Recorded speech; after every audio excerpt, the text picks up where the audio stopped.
उस दिन रेडी रहने की आवश्यकता और अधिक से अधिक लोगों को बापू सभागार तक ले चलने के लिए सुनिश्चित रूप से काम करना होगा। नहीं तो ऐन मौके पर, जैसा कि आप लोगों ने देखा, हम लोग का टारगेट था 250 लोगों को यहाँ पर उपस्थित कर देना, 250 लोग हमारे बीच पार्टिसिपेट करें, लेकिन नहीं हो पाया। मगर जिन लोगों ने भी यहाँ आने का काम किया है, सबके सब बहुत बहादुर हैं और इतने सारे लोग डट करके काम करेंगे तो जहाँ काम नहीं होने की स्थिति, वहाँ पर भी हम अपनी उपलब्धि हासिल कर सकते हैं। आपके अंदर अपार ऊर्जा है, ऊर्जा को समझने की जरूरत है।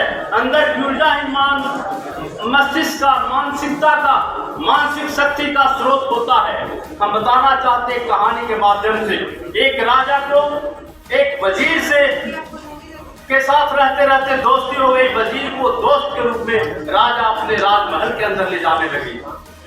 जब राजमहल के अंदर वजीर जाने लगा तो वजीर का रानी के साथ झुकाव हो गया।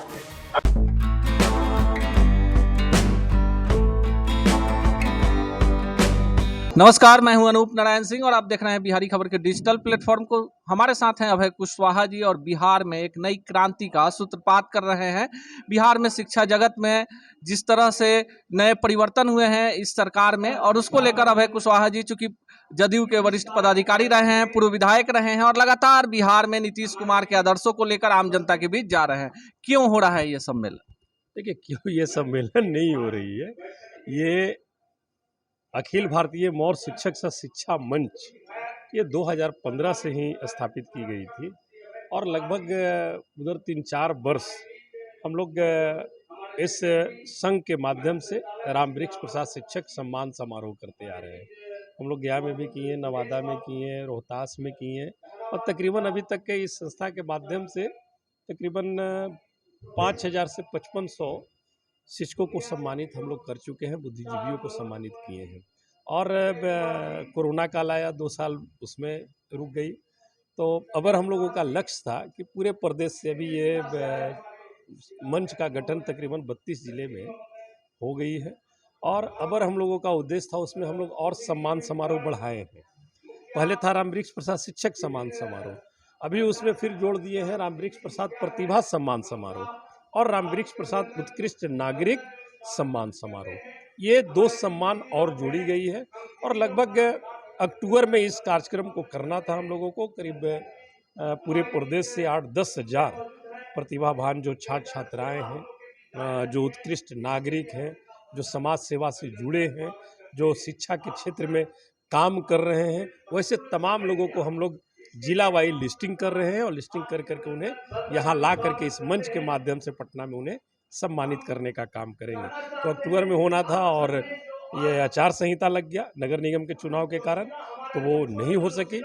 तो ये विस्तारित बैठक उसी के लिए रखी गई है कि जिले की किस तरह की तैयारी हुई है उसकी जानकारी लें और आने वाला समय में हम लोग इस कार्यक्रम को पटना में कहाँ पर करेंगे, बापू सभागार में करेंगे, मिलर हाई स्कूल में करेंगे या गांधी मैदान में करेंगे, उसकी रूपरेखा हम लोग यहाँ पे तैयार कर रहे हैं। और मुख्य रूप से हम लोग ये मंच जो है शिक्षा के क्षेत्र में काम कर रही है। हम लोगों का उद्देश्य ये भी है कि एक जिला में जैसे गया हो गया, नवादा हो गया, लखीसराय हो गया, बहुत जिले में वैसे जो छात्र छात्राएँ हैं जो कोचिंग वगैरह नहीं कर पाते हैं आर्थिक अभाव में, तो हम लोग एक जो हमारे संस्था के जो लोग हैं वो अपना हॉल वगैरह देते हैं, मकान देते हैं और उसमें निःशुल्क कोचिंग की व्यवस्था होती है और उसमें जो उस जिले के बच्चे छात्र छात्राएँ हैं वो हर एक सब्जेक्ट के शिक्षक निःशुल्क जा कर के वहाँ शिक्षा देने का काम करते हैं। और उसी तरह का उद्देश्य है मंच का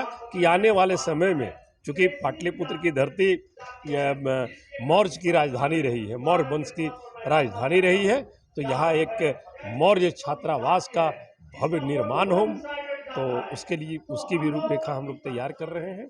और आने वाले समय में शिक्षा के क्षेत्र में जो हमारे समाज के बच्चे बच्चियों को थोड़ी सी कठिनाइयों के कारण बहुत सारा चीज़ छूट जाता था, तो वो चीज़ नहीं छूट पाए, उसके लिए तैयारी है मंच कर। पटना विश्वविद्यालय में जिस तरह से जदयू ने फिर से परचम लहराया है उस पर क्या कहें? निश्चित तौर पर ये हम इसके लिए राष्ट्रीय अध्यक्ष आदरणीय ललन बाबू को और प्रदेश अध्यक्ष आदरणीय उमेश कुशवाहा जी को, छात्र के अध्यक्ष भाई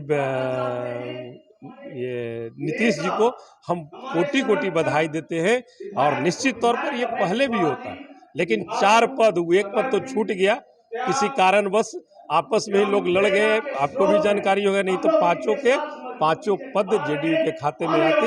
हम तमाम लोगों को जीत की हार्दिक शुभकामनाएं और बधाई देते हैं। कुटनी जाएंगे, कुटनी में एकदम हम लोग को तो चुनाव में जाना ही है। एक आखिरी सवाल, जो कुशवाहा मतदाता हैं उनको लेकर कई सारे सम्मेलन हो रहे हैं, लेकिन आप लगातार देखिए आप शिक्षा पे काम कर रहे हैं, लेकिन जिस तरह से प्रचार प्रसार अभय जी हो रहा है, आपने बताया अभी जो मगध का इलाका है वहाँ आपका प्रभाव का इलाका है, इसको किस रूप में लिया जाए? क्योंकि 2024 में चुनाव होना है, उसके पहले एमएलसी का चुनाव होना है, इसको किस संदर्भ में लिया जाए? देखिए, हम आपको ये जरूर कहेंगे, ये जो हमारी जो संगठन है, ये हम लोग जो संगठन में काम कर रहे हैं, ये सबसे पहले ये राजनीतिक पर आधारित ये संगठन नहीं, ये शिक्षा के क्षेत्र में और सामाजिक बदलाव कैसे आएगी उस क्षेत्र के लिए ये मंच का ये मंच काम कर रही है। हम लोग कहीं पर से किसी भी रूप में, हम राजनीति तो चलते रहती है, जहाँ पे राजनीति की बात आएगी वहाँ पर राजनीति तो करेंगे ही, और कहीं पर कोई लेकिन परंतु नहीं है। जितने अभी हमारे कुशवाहा समाज के लोग हैं, नीतीश कुमार जी में आस्था और विश्वास रखते हुए पूरी तरह से एकजुट है और उनकी मजबूती के लिए तैयार है। ये है अभय कुशवाहा जी, और इनका साफ मानना है कि जो कुशवाहा मतदाता हैं बिहार के, वो नीतीश कुमार के साथ हैं, और ये एक सामाजिक संगठन के रूप में पूरे बिहार के प्रतिभा संपन्न छात्रों को आगे लेकर आए हैं और उनके लिए काम कर रहे हैं। मिलेंगे इस चैनल पर ऐसे ही जानकारियों के साथ, तब तक के लिए दीजिए विदा, नमस्कार।